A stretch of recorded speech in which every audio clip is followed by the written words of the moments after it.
Okay, good day everybody. So this is our fourth topic in midterms for biochemistry.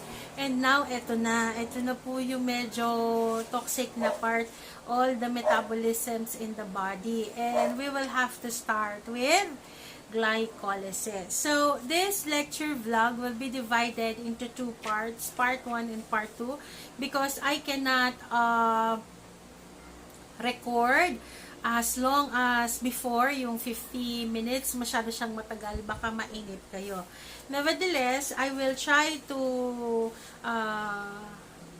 make things as smooth as possible. But before I proceed with part 2, which will be you will after this lecture vlog, you have to complete the activity that I will give to you. Okay, so mamaya I will give you the instructions for the activity and you have to submit that. Ito din. So after watching the vlog at 10 tomorrow, because our lecture is supposed to last until 10 in the morning. Now by 9 a.m. you have to submit an output that will cover glycolysis before I post the part 2 of this of this lecture. So for this part 1, we will be I will just have to give you an introduction on glycolysis and the transport system that is being used by your glucose. Okay? And then the second part will be all about the whole metabolism, the important things. Now, what are you going to do? The activity is you have to finish this video blog. You have to transcribe what you have heard in this vlog, submit it to the stream as always, and then you have to create a summary. Hindi summary nitong lecture na to ha. Summary of the glycolysis, okay, of the exact metabolism. So, you have to show, sulat lang po, kasi mahirap kapag sa computer.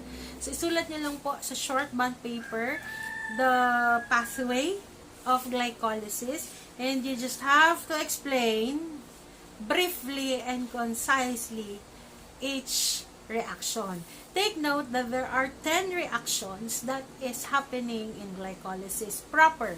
And you just have to explain what happens on each of the reaction. Okay? So, bago ko i-upload yung second part, kailangan mabasa ko po muna yung inyo pong summary para po siyang ganito lang. Ayan, ganyan. Tapos, i-explain nyo on the side what is happening when the glucose is being turned into glucose 1-phosphate. Ganon. So, pagka nagawa nyo na yon, you have to submit that. The closing time of submission would be 9:30. At maiksi lang to, hindi pa to ganun kahirap. Okay? At 9:30, lahat ng magsasubmit beyond that, ay baka po magdelikado, hindi ko na po tatanggapin. Bakit? Kasi po at 9:30, basta po na-post ko na yung second video, ay hindi ko na po siya tatanggapin. Okay? So what happens? How will I check for your output sa glycolysis? Of course, you have 2 outputs tomorrow. I would suggest that unahin nyo muna po itong sa glycolysis, sa pathway. Okay? Kasi yung pong transcription is due by 12 p.m. tomorrow. Okay? So, 12 p.m. today. Sorry, 12 p.m. Today is Wednesday. So, you have to submit that by 12 p.m. today. And your glycolysis shall be submitted by 9:30 a.m. today. Okay? So, paano ko po i-check? Dapat po, tama ang isinulat nyo. Tama rin po ang pagkaka-explain nyo.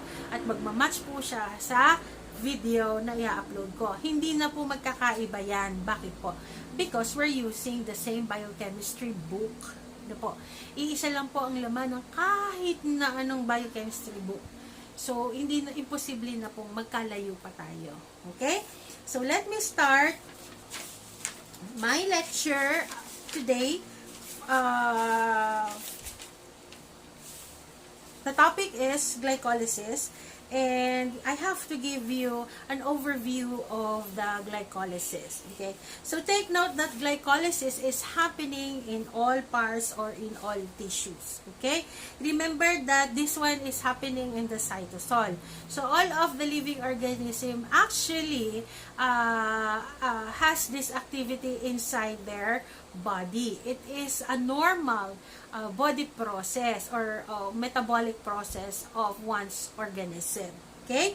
So, actually, glycolysis is the oxidation of glucose to produce an energy in the form of ATP.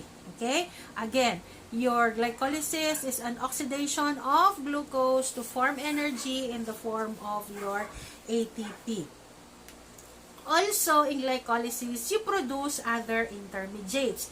So, ano po ba yung intermediates? Other product than ATP. So, in glycolysis, you produce pyruvates. Okay? So, that pyruvates will be used for another metabolic pathway.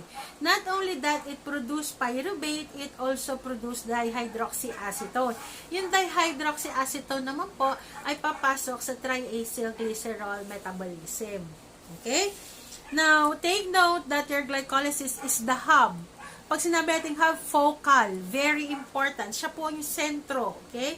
Center of all carbohydrates activities. Anyways, all the carbohydrates being present in the body, whether be it a product of catabolism or whether be it because you have digested much of the carbo or you had carbo loads, eh di talaga pong dadaan siya sa glycolysis because it has to be digested or it has to be converted into glucose, and that glucose will be the one used in glycolysis. There is less likely po na hindi po mag-convert ito sa glucose at hindi po magamit ang glucose sa glycolysis. That's why this is the focal point or the hub of carbohydrates metabolism. Lahat mako-convert sa glucose. So, all types of sugar will be converted to glucose. And, of course, pyruvate, as I have mentioned earlier, it is the end product of glycolysis in mitochondria. Your pyruvate is produced in the mitochondria. Okay? And, with adequate oxygen supply. So, you have your oxygen, you have your ATP produced during glycolysis in the mitochondria along with your oxygen supply. So, there are, as I have mentioned earlier, there are 10 reactions that involves your glycolysis. There are actually two types. You have your aerobic and anaerobic. Pag sinabi po nating aerobic, the glycolysis happens in the presence of oxygen. Okay? So, kailangan nyo po ng oxygen for the aerobic glycolysis. Okay? So, what happens in aerobic glycolysis? It reoxidizes, again, sulat po dyan, it reoxidizes NADH to NAD. Okay? Nicotinamine adenine dehydrogenase to NAD. Tatanggalin lang po natin yung H pag gusto po natin i-oxidize. This is formed, the NAD is formed during oxidation of your glyceraldehyde 3-phosphate. Again, in aerobic glycolysis, you need the presence of oxygen, and actually, this aerobic glycolysis, we would want to reoxidize NADH to NAD. And we can simply do that wherein your glyceraldehyde 3-phosphate has been oxidized also. Okay? The aerobic glycolysis actually set the stage for oxidative phosphorylation to pyruvate. Okay? So again, it sets the stage for the oxidative phosphorylation of your pyruvate to acetyl-CoA. So, your acetyl-CoA, take note, this is the fuel of your tricarboxylic acid cycle. Okay?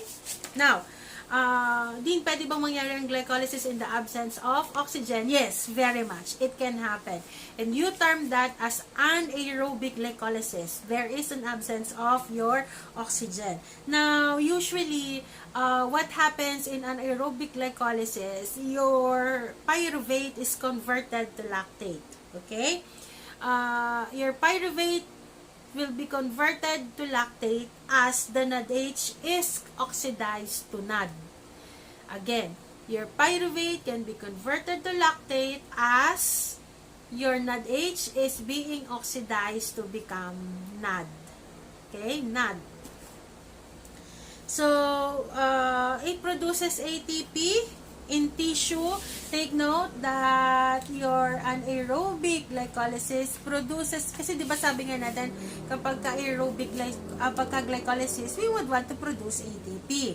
Now, there are two forms, aerobic and anaerobic. Yung aerobic, wala tayong problema doon. It will produce ATP at the same time, an intermediate which is your pyruvate. Okay? And your pyruvate will enter to the conversion of acetyl-CoA, and that acetyl-CoA will be used for the TCA. So, malinaw yun.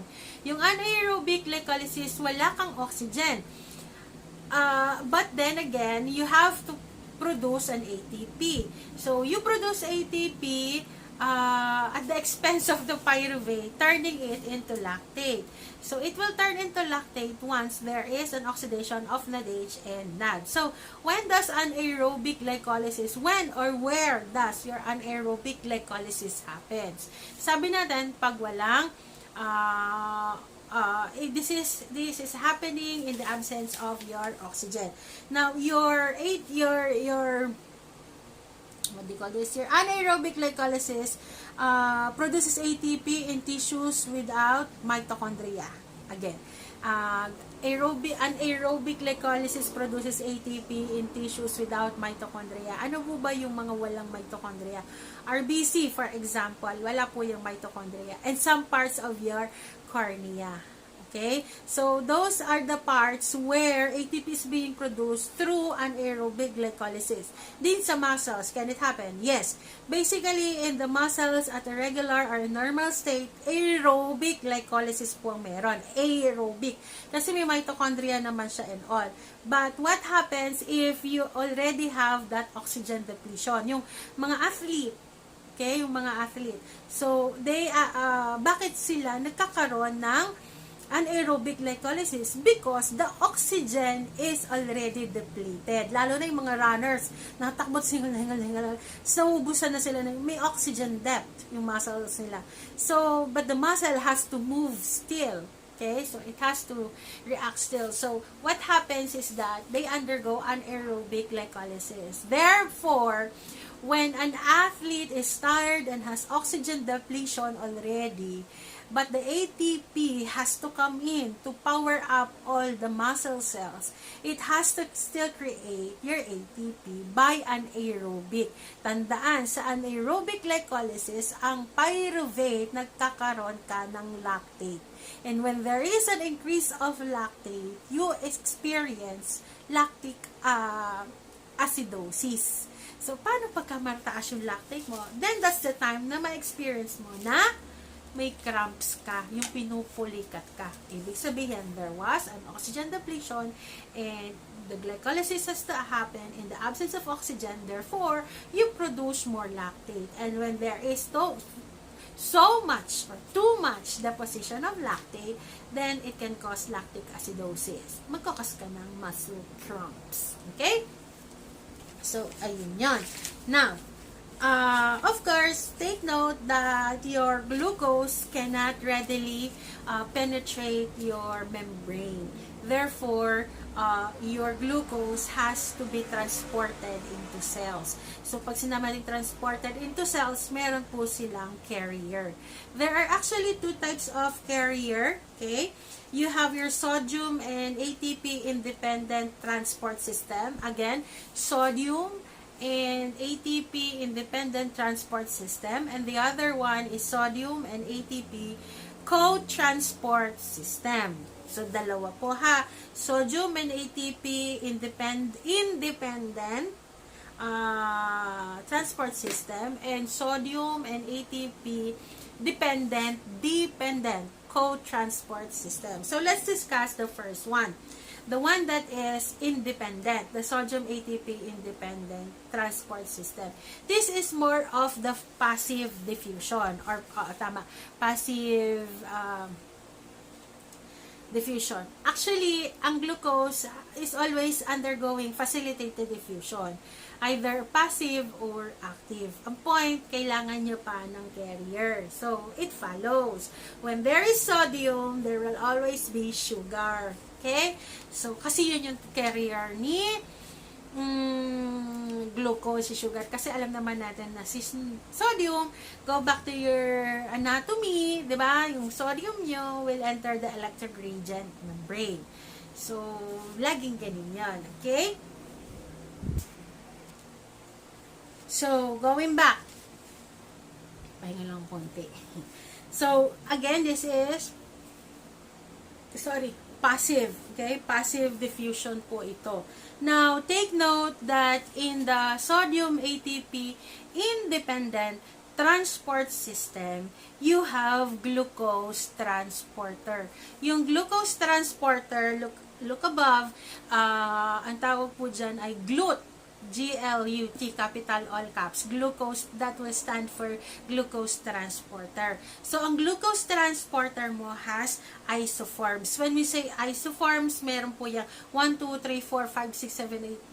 Okay? Meron siyang GLUT1, GLUT2, GLUT3, GLUT4, GLUT5, GLUT6, GLUT7, GLUT8, GLUT9, etc., etc. So, take note that your glucose transporters, si transformer, si Bumblebee, kilala nyo, hindi siya yon. Okay? So, si transporter has 14 types of, or 14 isoenzymes. Okay? Now, take note that your GLUT is specific. Okay? Tissue specific siya. And may specific function din po siya. Okay? So, your extra cellular glucose plus the transporter, again, your extracellular glucose outside of the cell will combine with the transporter, the GLUT, okay? Or the glucose transporter, and that will alter the conformation, yung pagkakaayos po ng inyong glucose maiiba kasi nag-combine na siya with glucose transporter.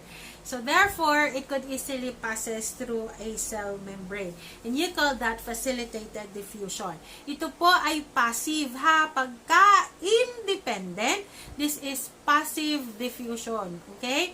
So, pag passive, from higher concentration to lower concentration. Okay? Take note that your one GLUT, it can only carry one molecule of glucose. Never it happened that one GLUT is for two molecules. No, 1:1 lang po lagi yan ha. One GLUT, one molecule. Okay. So, may I enumerate some of the GLUT available in the body? You have your GLUT3, which is the carrier of your, or the transporter of your glucose in your neurons. Again, for the glucose to penetrate your neurons, kailangan mo ng GLUT3. So, pag nangyari yung, bakit bumagsak pa rin ako dyan? Marami na nga akong kinain na chocolate. May problema ka doon. Baka yung glucose transporter mo, wala, absent. At that time. Kaya hindi ka nakapasa sa exam. Okay? So, GLUT1 is found in the RBC and the blood-brain barrier. So, if you have your glucose outside of the RBC, it will bind with the GLUT1 so that it could enter the red blood cells or the blood-brain barrier. GLUT4 naman is increase in muscle tissues and adipose tissues. Okay? GLUT4 present in muscle tissues and adipose tissue. So, your GLUT4 actually, the number of the GLUT4 present is, what do you call this? Influenced by the insulin. Okay? So, the insulin will dictate the activity or the number of your 4. Okay?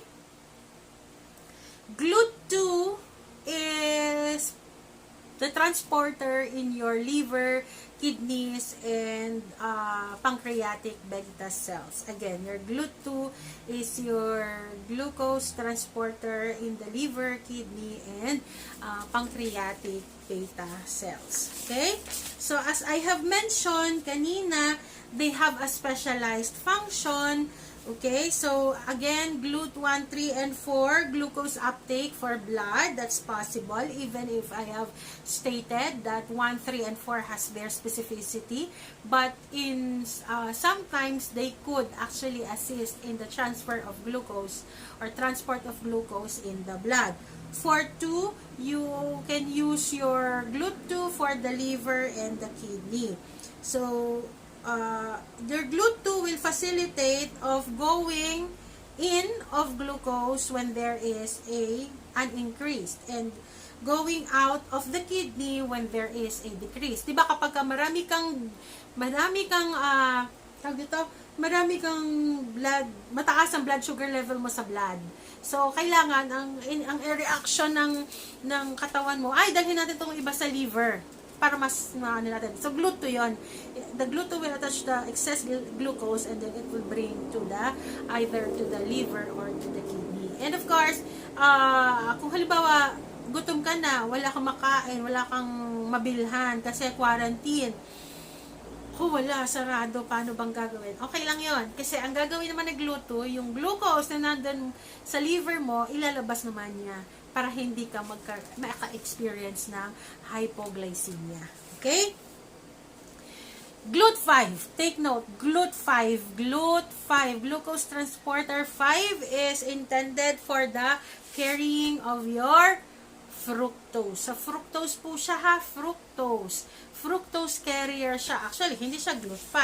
Ang tawag mo sa kanya, fruct5. Pero kasi, walang fruct5, GLUT5 lang. Basta yung GLUT5, kahit glucose transporter 5 siya, ang kine-carry niya po ay fructose. Tandaan, fructose po. Okay? Now, done with the first transport system, the sodium ATP independent, we are now into sodium ATP dependent co-transport system. So this one, this is an active diffusion. So meaning it requires energy. Okay? So this is an active transport. Okay? So from low to high, yung passive from high to low. Now sodium is basically transported down to the electrochemical gradient. Okay, and thus your glucose will be attached to that sodium, and that is actually the secondary active transport system. Okay, the secondary active transport system will require the presence of your symport. Yung symport po sinasabi natin ay yun yung sodium. Okay? Now, you have what we term the Sglt. Can I read this for a while? The Sglt is the sodium-dependent glucose co-transport system. Okay? Sglt, the sodium-dependent glucose co-transport system. So, when do you use your Sglt? You will use your Sglt. Ito ha, yung dito nyo po magagamit yung inyong sodium ATP dependent co-transport system, yung symport. Kapag ang glucose po i-deliver natin into the epithelial cells of the intestine. Okay? In the renal tubules, epithelial cells of the renal tubules, and in the choroid plexuses. So, yung tatlong yun po, sa epithelial cells of the intestine, in the renal tubules, and in the choroid plexuses, you use the sodium ATP co-transport, sodium ATP dependent co-transport system. You use your symport. Okay? So, ayun po yung different types of your transport system. So, malinaw yan ha. This is, again, it's 24 minutes and 54 seconds. So, ang target ko is 25 minutes lang ito. So, again, you have to transcribe what was being heard in this or what was being watched in this lecture blog. And then, you have, after that, you have to create yung glycolysis pathway, and you have to explain each level. You have to submit the glycolysis by 9:30. Okay? And yung transcription, 12 o'clock pa po yan. Today, ha? Today po yan. Wednesday, today. November 4. Okay? So, today nyo siya ipapasa. Both. Okay? Your output in the glycolysis metabolism will be checked side by the lecture that I will be presenting to you.